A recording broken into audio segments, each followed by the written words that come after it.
Mutfağımdan ve Ankara'dan herkese selam ve sevgiler. Bugün sizlere çıtır çıtır çok lezzetli nefis bir börek tarifi hazırladım. Tarifimde 2 su bardağı ılık su, 1 çay kaşığı dolusu kuru maya kullanıyorum. Maya eriyene kadar karıştırdıktan sonra kontrollü şekilde un eklemeye başlıyorum. Unu mutlaka kontrollü ekleyin çünkü kalitesi vereceğim miktarı değiştirebilir. İlk önce ölçtüğüm unun yarısını kaba aktardıktan sonra üzerine 1,5 tatlı kaşığı tuz ilave ettim. Tuzla unu karıştırıp sıvı malzemelerle birleştiriyorum. Hamur yoğrulabilecek bir kıvama gelene kadar spatula ile karıştırıp ara ara un ekleyerek istediğim kıvamı yakalıyorum. Toplamda klasik su bardağı ile 5 su bardağına yakın un kullandım. Yani 4,5 su bardağından biraz daha fazlaydı. Temiz, elinize yapışmayan, kabından rahatlıkla toparlanabilen yumuşak kıvamlı bir hamur yapmanız gerekiyor.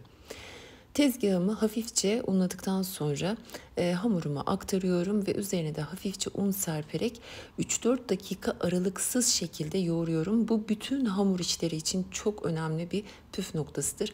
Hamurunuz öyle güzel bir kıvama gelecek ki tıpkı bebek cildi gibi pürüzsüz, yumuşacık olacak. Kolay açılabilmesi için hamurunuzun iyi yoğrulması ve güzel dinlendirilmesi şart. Bu şekilde hamurumu özleşene kadar yoğurduktan sonra şimdi 2 eşit parçaya böleceğim.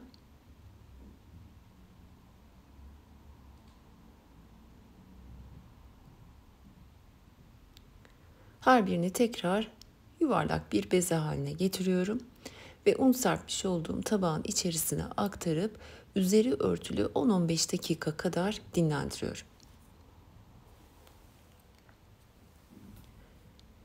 Bezeler dinlendikten sonra şimdi açma işlemine geçeceğim. Tezgahımı bolca unladım ve dinlenmiş olan bezelerden bir tanesini yerleştiriyorum. Hamur dinlendiği zaman bakın yumuşacık, harika bir kıvamda oluyor.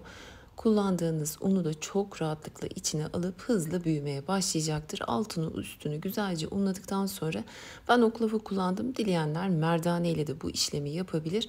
Hamuru açabildiğim kadar açıp büyütmeye başlıyorum.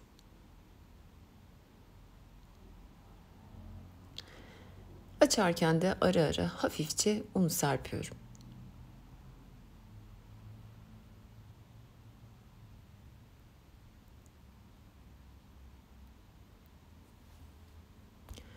Bu şekilde hamuru istediğim incelikte açtım. Oda sıcaklığında iyice yumuşamış katı yağ ile yüzeyini yağlıyorum. Margarin olur, tereyağı olur ya da vita yağı olur. İstediğinizi kullanabilirsiniz. 2 hamur için toplamda 125 gram yumuşamış katı yağ kullandım. Yağı bir hamur kartıyla hamurun yüzeyine iyice yaydıktan sonra iki kenarını ortaya doğru kapatıyorum. Yağlanmamış olan kısımları da tekrar yağlıyorum.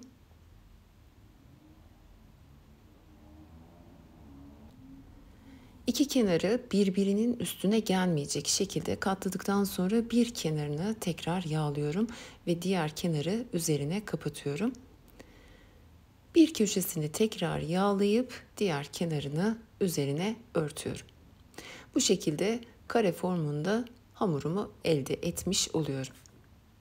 Diğer hamura da aynı işlemi uyguladıktan sonra un serptiğim bir tepsi üzerine hamurlarımı yerleştiriyorum ve üzeri örtülü buzdolabında 1 saat dinlenmeye bırakıyorum. 1 saat boyunca hamurları dinlendirdikten sonra şimdi merdane ile gördüğünüz gibi dalgalar oluşturarak hamuru biraz inceltiyorum ve arka tarafını çevirip üzerine hafifçe un serpiyorum. Eğer merdane ile bu işlemi yaparsanız hamurunuz açılırken yırtılmaz ve içindeki yağ dışarıya sızmaz.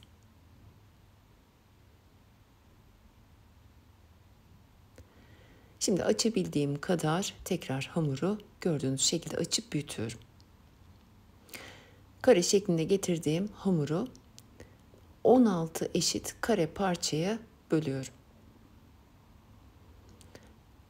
Ve bu parçaların tam ortasına peynirle iç harcı yerleştiriyorum. İstediğiniz malzemeyi kullanabilirsiniz. Tıpkı bohça gibi katlayarak şeklini veriyorum. Çok sıkı sıkı kapatmanıza gerek yok. Hatta pişerken biraz açıldığında çok daha güzel bir görüntüsü oluyor. Yumurta sarısına 1 yemek kaşığı kadar süt ilave edip hazırladığım böreklerin üzerine sürüyorum.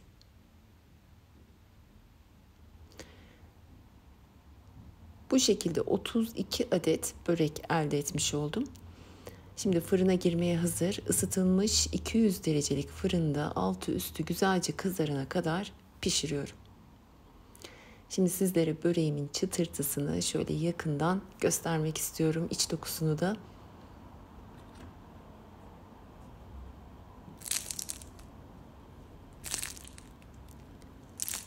İsterseniz hamurunu akşamdan hazırlayıp sabah da pişirebilirsiniz. Gerçekten çok lezzetli, tel tel ayrılan, pul pul dökülen muhteşem bir el açması börek tarifidir. Mutlaka deneyin, deneyenlere de şimdiden afiyetler olsun. Kanalımda buna benzer pek çok sayıda hamur işi tarifleri görebilir, onlardan da faydalanabilirsiniz.